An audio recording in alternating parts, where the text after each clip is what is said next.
Welcome to the All About Digital Marketing podcast. The show all about digital marketing. Digital marketing. Digital marketing. Digital marketing. Brought to you by Social Inc., a digital marketing agency specializing in social media and content marketing for brave brands and forward-thinking SMEs. I'm your host, Chris Bruno, and as always, we're here to bring you the most actionable tips, tricks, tools, and insights to help you achieve more when it comes to your digital marketing. Subscribe to the show and be sure to share with a friend if you found something useful or interesting. You can find all the show notes and more information on www.allaboutdigitalmarketing.co.uk.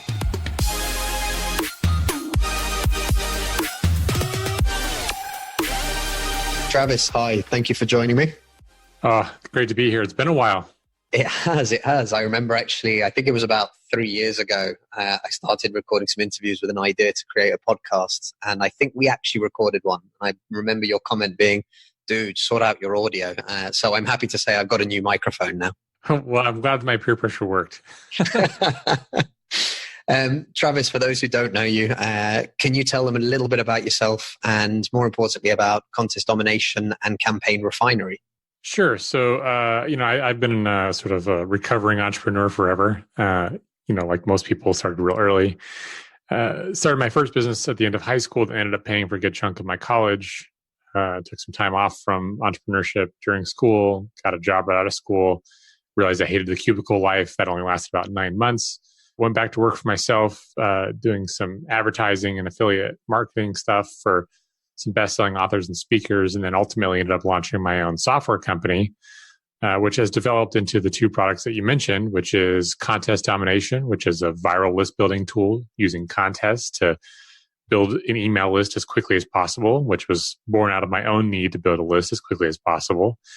And then Campaign Refinery, which is a marketing automation platform, because I got sick and tired of platforms like Infusionsoft just not being able to do what they claimed they could do. And so we built a new tool, and it's been pretty popular so far. So that's sort of the short version on how we got to where we are today, and that's what I do.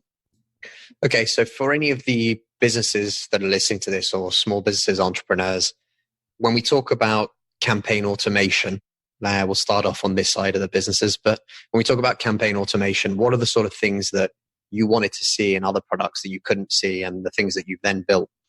Yeah, so one of the big problems that I realized after really getting into it with Infusionsoft and trying Ontraport and HubSpot, a lot of the all-in-one solutions, was that I found that at least at the time, and it's still mostly true, they were sort of the jack of all trades and master of none. And so what you found is that someone like Infusionsoft, they had, marketing automation, but they weren't great at deliverability. And they had a shopping cart, but it was really painful to make it look good.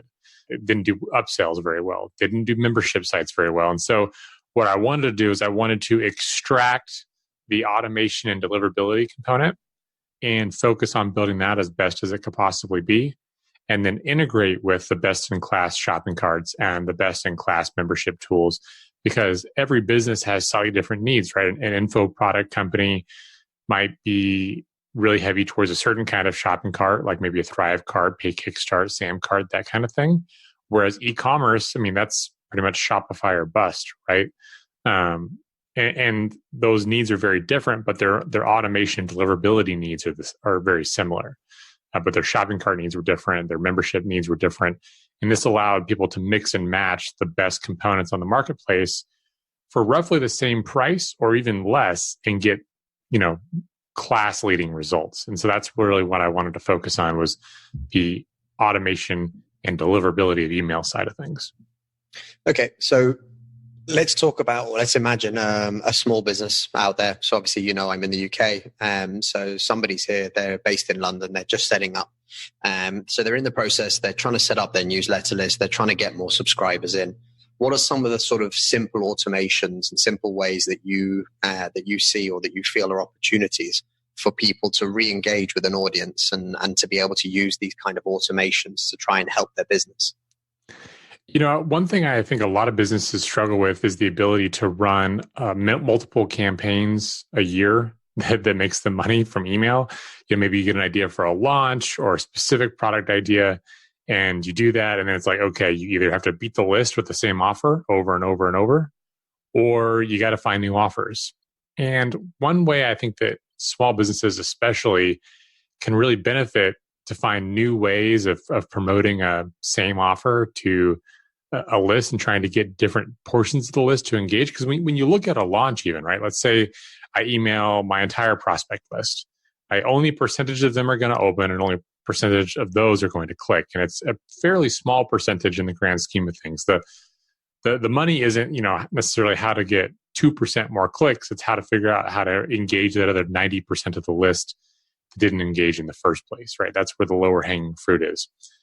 And so one of the features that we built because to help address this is the idea of Evergreen flash sales. And it's this ability to create an Evergreen offer that has a real expiring time that actually adapts to the journey of that prospect. And when you can do that, what that means is that over a calendar year, instead of constantly hitting the same front end offer all the time to the big list, what you can then do is actually just promote relevant content that is value driven, that's related to your main offer. And then you can run that 3-day flash sale or some kind of promotion just to those who have clicked content. So it gives you an ability to send different content over the year and then run your offer just to those who have engaged. So it puts your focus instead of being on how do I create an offer, it puts your focus on how can I give valuable content and then show an offer to those who engage based on the content I send. So I'm a massive fan of content, you know that, and you've probably seen some of the crazy things that Social Link has done over the course of 2019 so far. One of them being start and launch a podcast in the space of a month, which we're happy to say we're still here and we're still going strong.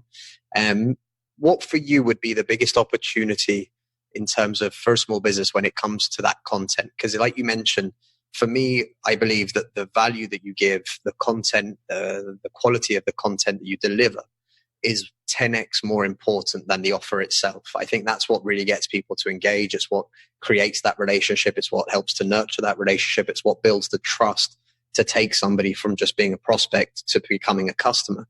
So what would you say are the biggest opportunities at the moment that you see in terms of content based that can help people, not just with offers, not just with the Evergreen sort of flash sales, but also just with everything that they're doing in the back end in general?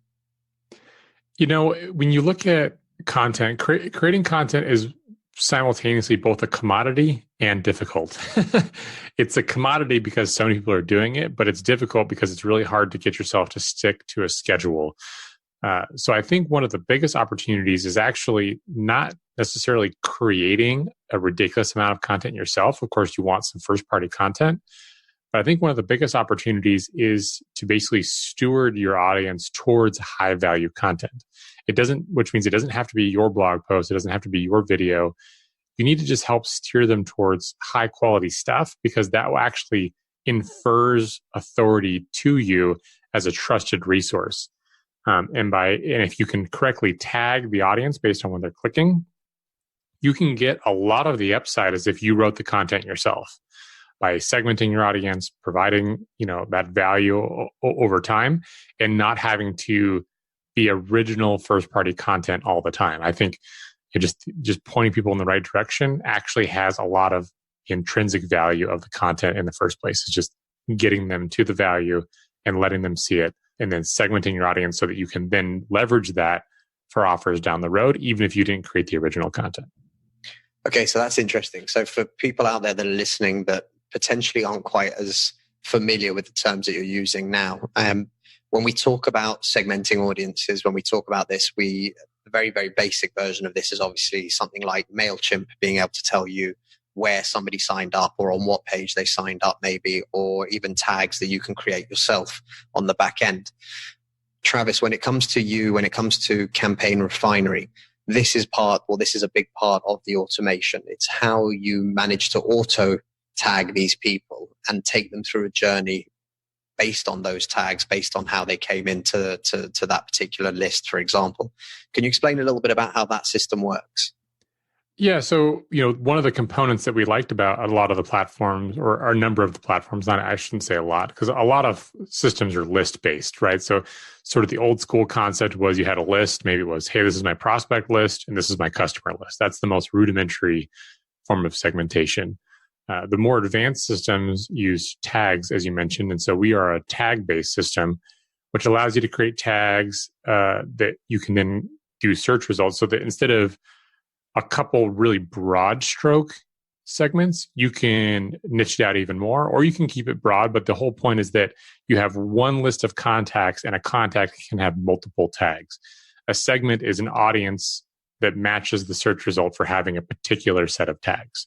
So what we do is when we send out content, maybe we're sending out, for instance, maybe we found a great post on Social Inc. about Facebook advertising. And we think that's really valuable to our audience. We may send out a broadcast pointing them to your blog post, but then we create a rule that says, hey, anyone who clicks this blog post, add the tag Facebook ad interest. So then either automatically using the flash sale stuff, or at a later date, if we're running an offer that makes sense for people that are interested in Facebook ads, I can go to our list and say, hey, what are all the contacts we have that have the Facebook ads interest tag? That's my segment of customer base and audience, whether they're a prospect, customer, or otherwise, that are interested in Facebook ads. This is the most relevant audience for me to run this offer to now. So a question for the less technical minded, and I might end up actually falling in that bracket. How does the automated tagging work? So is this literally you've got a way to basically tag these people, tag these email addresses by them simply having looked at the content on a website?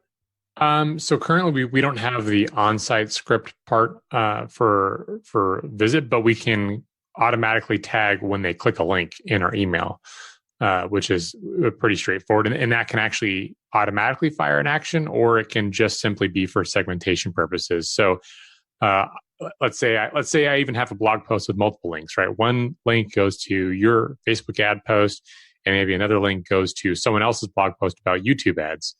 When I'm creating that broadcast, I can see everywhere that I've linked the Facebook ads, and I can then just type in Facebook ad interest, and it will apply the tag to any user that clicks the Facebook blog post. And then on the YouTube one, I can create the tag YouTube interest, and anyone who clicks the YouTube link. So as soon as they click it, the tag is applied. And then I can, at a later date, go and look at the entire audience, or I can set up an automated rule that says, anyone who clicks this, add the Facebook interest tag. Anyone who gets a Facebook interest tag, automatically set them up for a 3-day sale next week about my Facebook ads course. So it can be all streamlined and systemized to deliver an offer just in time to the right audience. That's awesome. So this is the part where people often talk to us about the issue of, what do I send? So everyone knows they need to build an audience. And then, like you said, it becomes a war of attrition as they bang out content as much as they can, and they keep trying to come up with something. And then eventually they realize that slowly but surely they lose a couple of people. Less and less people are opening it because it's constantly either just emails of offers or emails of kind of sales techniques, as it were. So this kind of makes sense to me on the basis of, creating that automation that means that somebody automatically gets something. So you're not required to do it, but also I'm guessing that would run and work automatically going forward as well. So once you've got that in place, say you run this as a campaign over 3-6 months, but it means that if somebody clicks on that link today, they'll get that offer next week. But if they clicked on it next week, they get the offer the week after. It would always be sort of an automated rolling effect. Is that right? Exactly. Yeah, you nailed it. And so that's what the real value is of not having to create your own front end content and just linking to it, because it basically allows you to sort of laser target by sending out all this different content for all these different categories. And you can basically constantly sort of peel off those who are interested. And so when you're thinking about your offer follow-up, you're not nagging your whole list with the offer. You're only sending more content to those who engaged. So it reduces your total email volume. It reduces the amount of email that's not getting opened and clicked, because the percentage-wise, if by only sending to your engaged list, you get more people that are actually engaging with each and every email from a percentage standpoint, which helps your deliverability over time. It helps your relevancy over time, and it furthers that relationship, right? It's like, yeah, cold emailing, right, kind of sucks because you don't want to keep banging the drum of sales process. If you think like a normal salesperson, you follow up with your interested leads, and it's effectively just doing that on autopilot. Yeah, so I wanted to ask you about this as well. So we talk to a lot of small businesses, we talk to a lot of solopreneurs, for lack of a better word, that are just starting out. And one of the things that we find loads of people get stuck in, and I'm wondering if you think this as well, they get stuck in the tools. So we've had businesses that have barely started. They haven't made any revenue yet. They've got the idea, they've got the concept, they're trying to push out. This can be service or product based.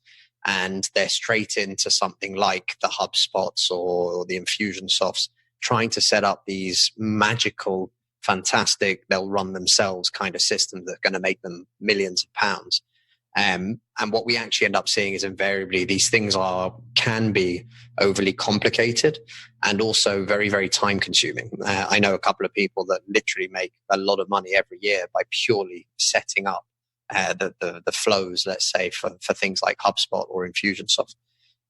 But my question really is the focus on the tools and these cool features kind of thing. When people are at that early stages of the business, what would the two most important things that you would say they need to be doing? Would it be, for example, list building and then some form of segmentation to try and get that kind of better version of emails going out? Or what would be the two things that you would say would be the most important to start with? Yeah, I definitely believe that building your audience is one of the best revenue generating activities you can do, because it doesn't matter if you have the best whiz bang follow-up tools, content, pitch, etc. in the world if nobody sees it. So building an audience is definitely the number one thing. The one thing that came to mind when you talked about people that make lots of money setting up the automation tools, it reminded me that, during the gold rush, the people who consistently made the most money were the people selling the shovels, not the people that were actually prospecting for gold. So that's definitely worthwhile to keep in mind. But figuring out how to build up an audience, and then, you need to test offers, right? People always are quick to try to automate everything, and I realize it's kind of funny and rich coming from the guy who has an automation tool. But in the early stages, if you're trying to automate everything, what the hell are you doing? Because you don't even know what your audience wants yet, what they respond to yet, what they convert on yet. And so building up an audience and testing offers, it's going to take more work on the front end, but you need to run offers individually and see what kind of products, services, price points, language, angles work for the audience that you're attracting. And then once you figure out a campaign that works well, that produces great revenue per click, your EPCs, then you can set up an automated system, and then you can focus all of your time and attention on backfilling that pipeline with your audience and siphoning off those who are engaged. But you need to know what kind of campaign is going to work in the first place before that makes any sense, right? You don't want to automate, something for an offer that's a total belly flop, right? Then you're wasting all of your time, money, and resources, because you're just basically throwing your business up against a brick wall because it's an offer that doesn't work. So you need to know what works, know what they respond to, and really sort of find your voice too. I think a lot of early businesses just sort of put content down, but they don't really find their voice in a way that strikes a nerve. They don't speak in a way that makes their prospect identify with them, empathize with them, and all those kind of things that really make a successful business sing.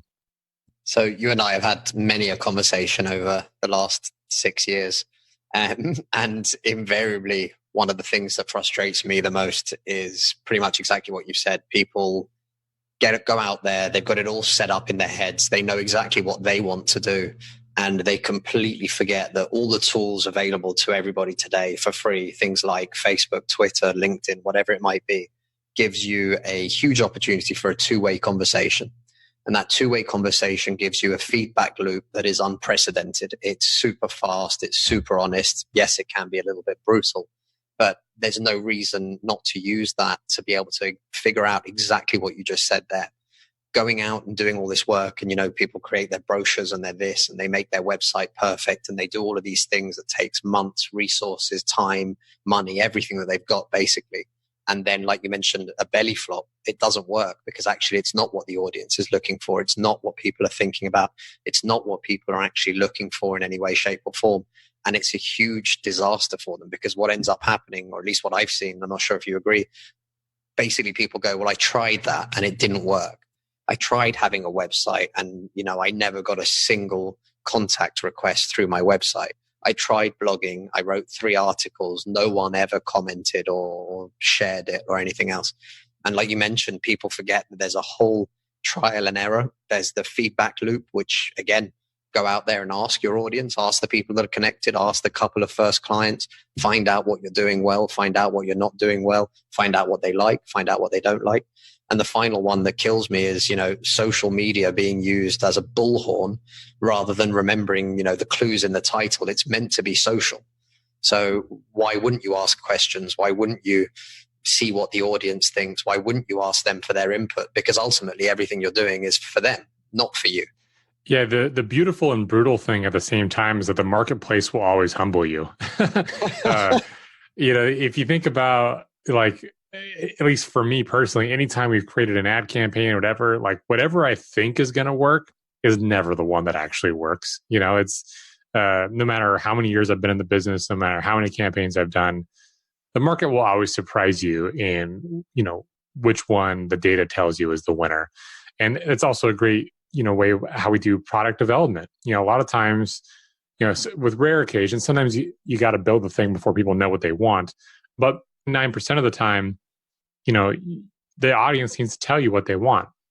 So for some of our trainings and stuff, it's not uncommon for us to actually pre-sell it before we build the actual course. What we end up doing is we spend, 20% of the total effort building the sales page and writing what we think people want and doing it as a pre-order, running our audience to it, see if it works or not, because worst case scenario, you refund everyone and you just have to eat the transaction fees.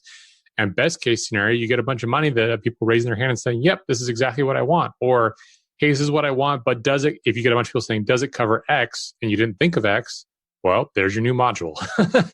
You know exactly what you need to cover to satisfy the need of the marketplace, and it helps you refine your offer without having to put a bunch of work into it ahead of time. There's been courses that, I thought were going to be great, totally sank.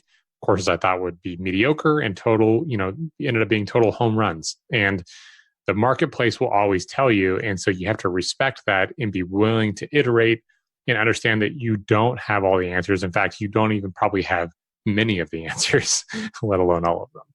I think it was, I kind of don't know if I'm going to attribute this quote right, but I think it was Thomas Edison that said, opportunity is often missed because it's disguised as hard work. And I'm paraphrasing there, but the main thing is that I know so many people, so many businesses that, I've tried to create a sales page and it never worked. And you go, well, how many did you create? And literally sort of they go, well, I tried once, it didn't work. And you go, right, okay. And I think this will give people a really good impression. If I asked you since, I think it's 2012 that you started with contest domination? Yeah, 2000, yeah, we met in 2013. So since 2012, how many sales pages do you think you've created in 6 years? Ooh, well, first of all, I don't know the number, but it's a lot. Hundreds? Oh, easily hundreds. Yeah, possibly into the thousands. It's quite likely it's 1,000 plus. If you count, where I've built an iteration and then I'm like, I don't like it, I throw it away and I start over. That's not uncommon. Because I guess it also depends on your definition of, sales pages. Because I consider squeeze pages to really be a sales page. You're selling for the opt-in as opposed to the sale.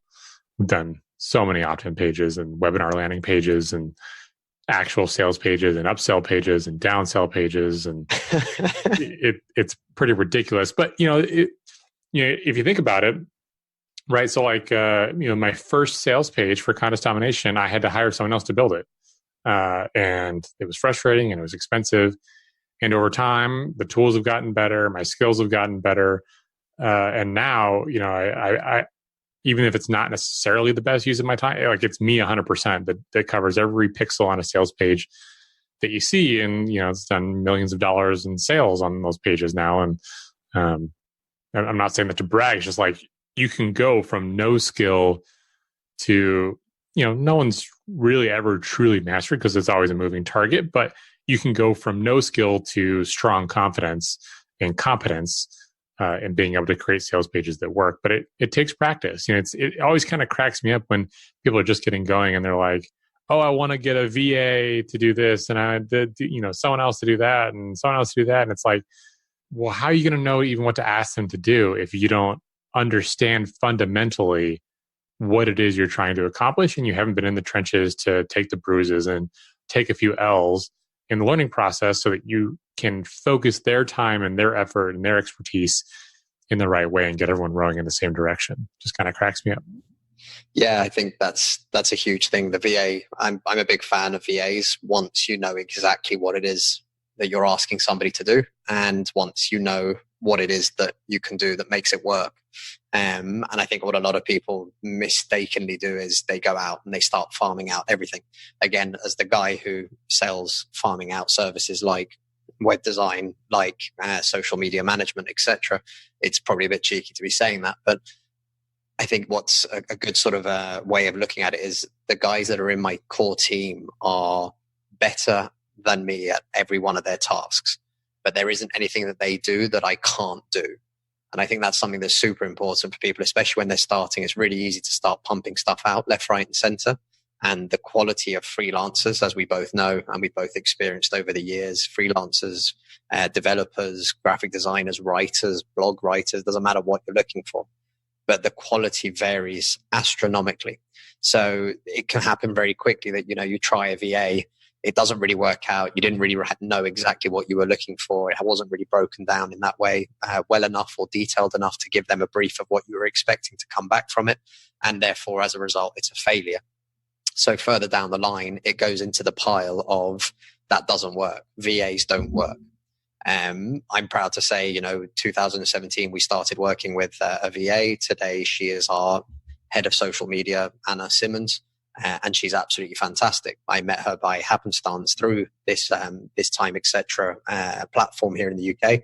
But actually, because we worked so closely together, because we understood exactly what we were looking for, because we could work together and help each other all the way through that process, and because I understood what it was that we were actually trying to do in the first place, we ended up with a great symbiotic relationship that made sense for both of us to continue working together.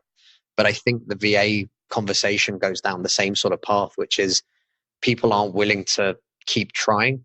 So, quick wins, trying to do a sales page or a squeeze page or an upsell or a downsell, whatever it might be, anything like that you try and do once, twice, 3 times and then quit because it doesn't work, means that actually you're not willing to actually put in the effort to make it work. Because these things do take time. These things take testing.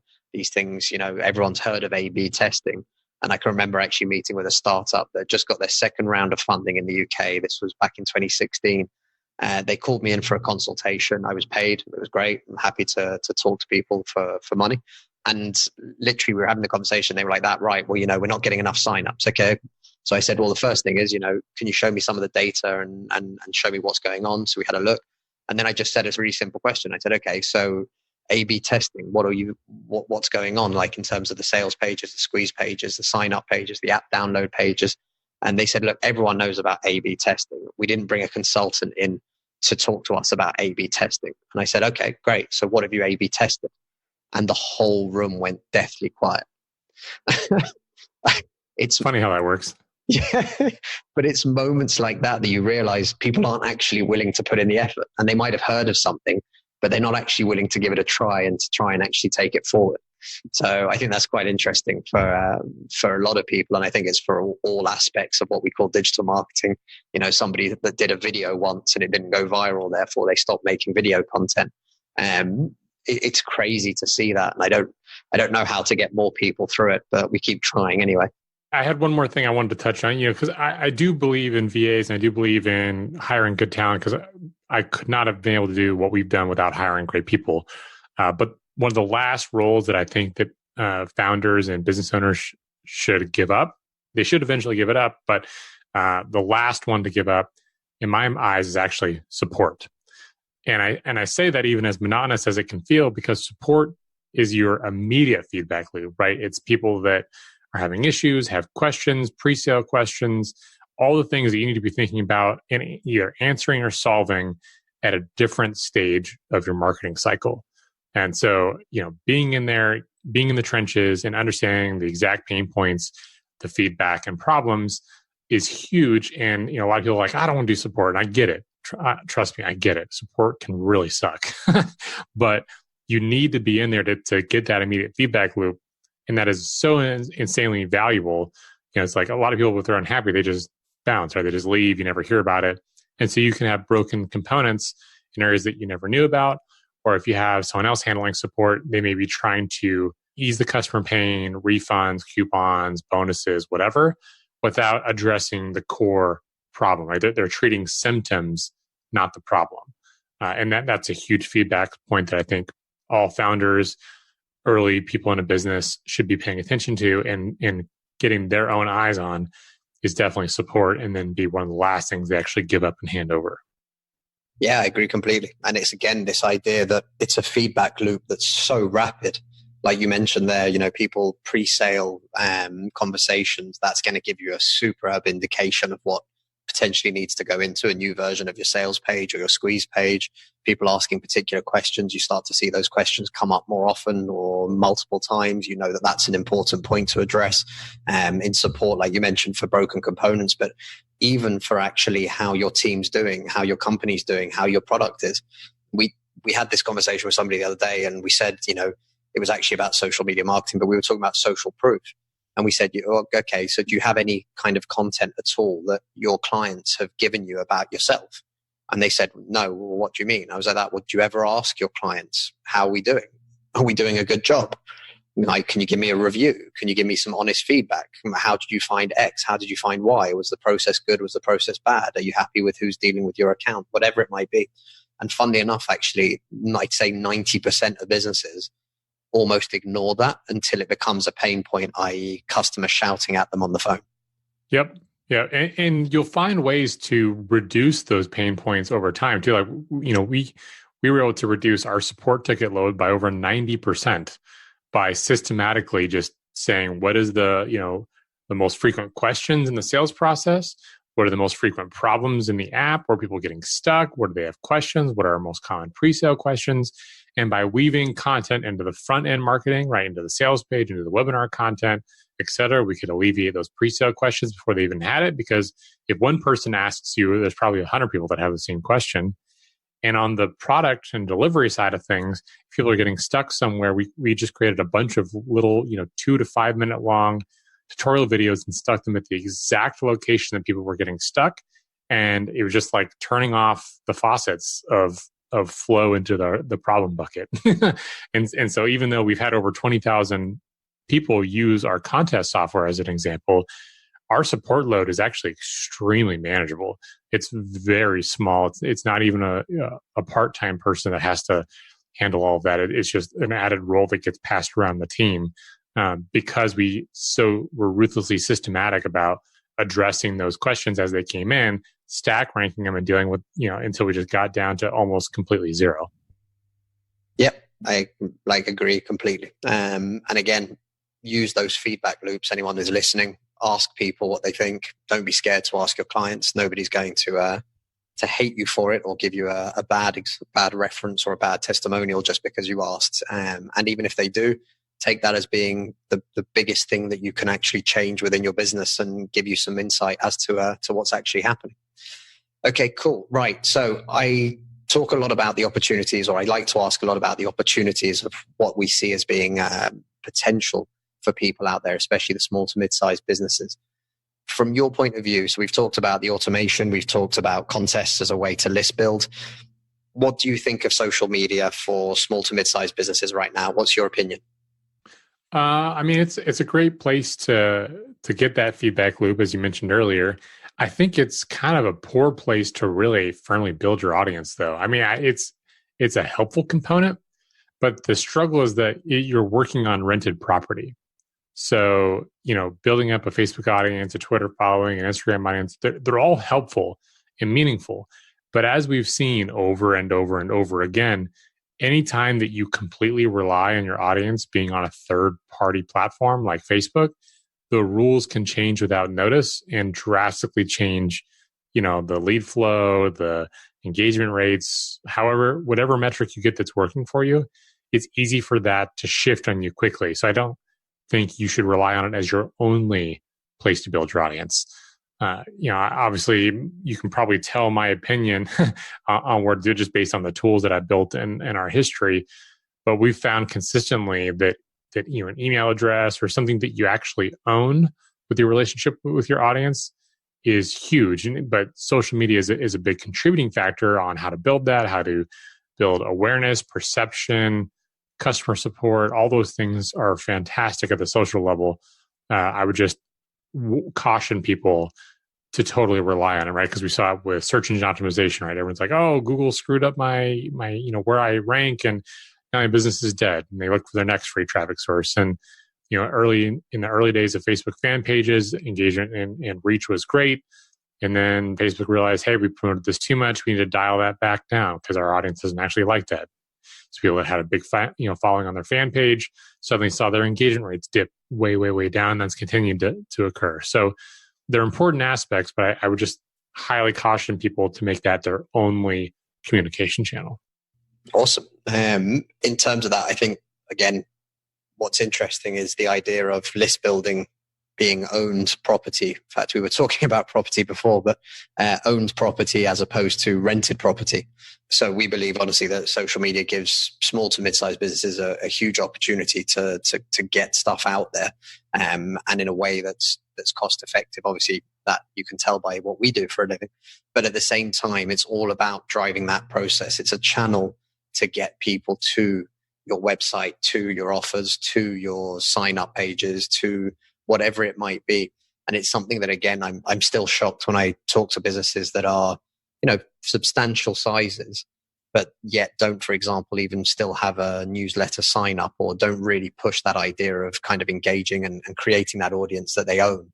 And I think that's really important for everybody listening. If you don't have a sign up to our newsletter, if your clients don't have the option when they're checking out to become part of your mail list and find out more or get the latest info, news, whatever it might be for your business or your services, I think that's really a missed trick. And over here in the UK, even with GDPR, which is the 4 letters that really annoys every marketer, I think, in the entire European sector.